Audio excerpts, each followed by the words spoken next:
আসসালামু আলাইকুম। তোহাজ মম চ্যানেল থেকে আমি সুমনা সিদ্দিকা আপনাদের আরও একবার স্বাগত জানাই আমার এই ছোট্ট চ্যানেলে।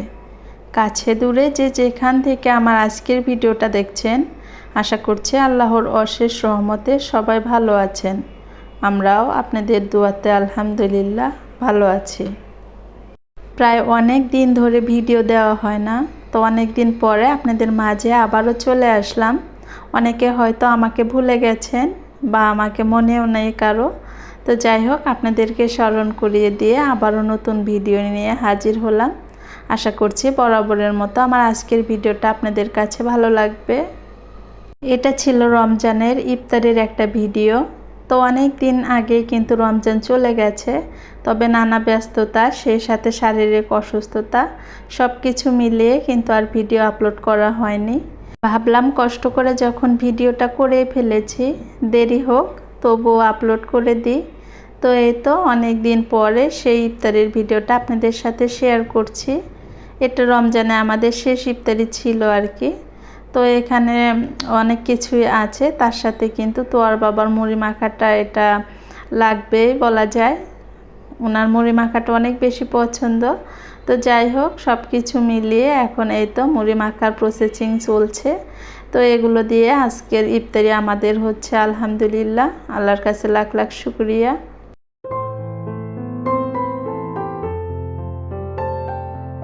ইফতারির প্রসেসিং শেষ করে আমরা সবাই মিলে ছাদে গিয়েছিলাম চাঁদ দেখার জন্য, কিন্তু দুর্ভাগ্যবশত সেটা আর আমরা দেখতে পারিনি।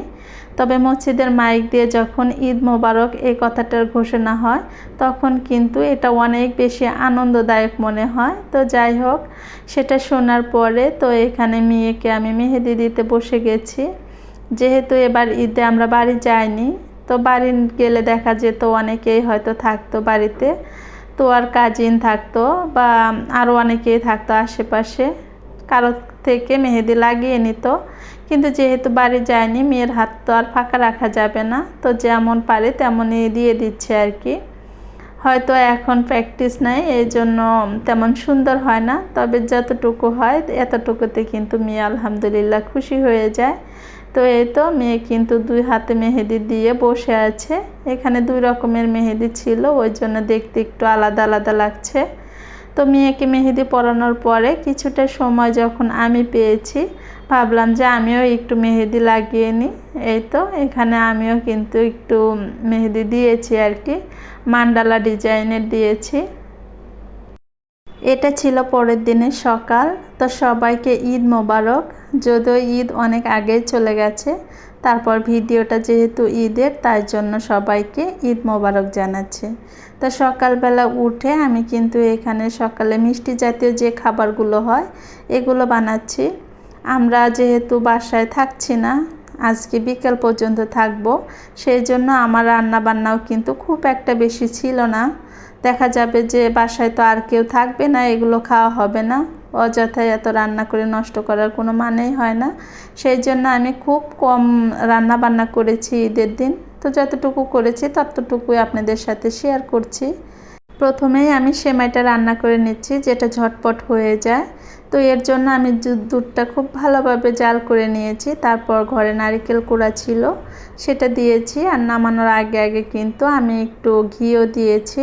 সেমাইটাও যদিও ঘিয়ে ভাজা ছিল, তারপরে একটু দিলাম যাতে ফ্লেভারটা খুব ভালো আসে। তো এই তো সেমাইগুলো দুধে দিয়ে দিয়েছি। এখন আমি কাঠবাদাম কুচি দিয়ে একটু ডেকোরেশন করে নিচ্ছি, সেই সাথে কিশমিশও দিয়ে দিলাম। এখন এখানে আমি একটু পায়েস রান্না করে নিব। মিষ্টি যে কোনো ধরনের খাবার ঠান্ডা খেতে ভালো লাগে, ফ্রিজে রেখে ঠান্ডা হলে ওটা খেতে কিন্তু বেশি মজা। তবে যেহেতু কমই রান্না করছি, এই জন্য কিন্তু আর আগের দিন রান্না করে রাখিনি, সকালবেলা উঠেই রান্না করছি। তো এটা পায়েসটাও আমার মোটামুটি রান্না হয়ে এসেছে। এখন একটু সাজিয়ে গুছিয়ে নিব। যে কোনো খাবার দেখতে যদি সুন্দর হয়, খেতেও কিন্তু সেটার প্রতি আগ্রহ বেড়ে যায়। তো এই তো পায়েসটা আমি সুন্দরভাবে সাজিয়ে নিয়েছি। আর ঈদের দিনের মিষ্টি খাবার আমাদের এতটুকুই ছিল।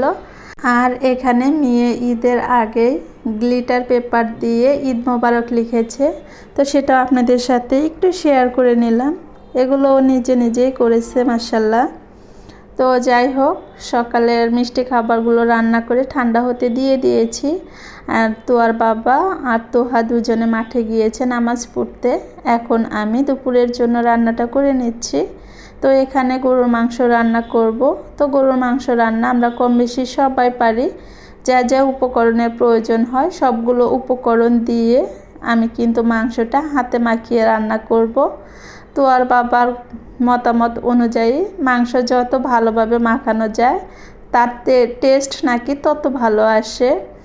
মাখানোর সময় যদি সুন্দর ফ্লেভার আসে তাহলে নাকি সেই মাংস খেতেও অসম্ভব মজা লাগে। তো এই কথা শোনার পরে কিন্তু আমি সব সময় খুব ভালোভাবে মাখানোর চেষ্টা করি। তো এই তো আমি কিন্তু মাংস রান্না করে নিয়েছি, সেই সাথে এখানে সাদা পোলাও করেছি, সালাদ আছে, সেই সাথে লেবু কেটে নিয়েছি। আগেও বলেছি আমরা যেহেতু বাসায় থাকবো না, বিকাল পর্যন্ত আছি, খুব বেশি রান্নার আয়োজন করছি না। তো এই তো এতটুকু দিয়ে আমরা দুপুরের খাবার খেয়ে নিব, হয়তো বা বিকেলে আর খাওয়াও হবে না, এই একবেলার জন্যই আর কি। ভিডিওর এই পর্যায়ে এসে আপনাদের কাছে একটা রিকোয়েস্ট রাখছি, আমার আজকের ভিডিওটা যদি আপনাদের কাছে কোথাও কোনো অংশ একটু হলেও ভালো লাগে, প্লিজ একটা লাইক দিতে ভুলবেন না। সেই সাথে আপনি যদি আমার চ্যানেলে আজকেই নতুন হয়ে থাকেন বা লাইফস্টাইল ব্লগ দেখতে পছন্দ করেন, আপনি চাইলেই কিন্তু আমার চ্যানেলটা সাবস্ক্রাইব করে আমার পাশে থেকে যেতে পারেন। আর অলরেডি যারা এই কাজটা করে দিয়েছেন তাদেরকে জানাই অনেক অনেক অনেক ধন্যবাদ।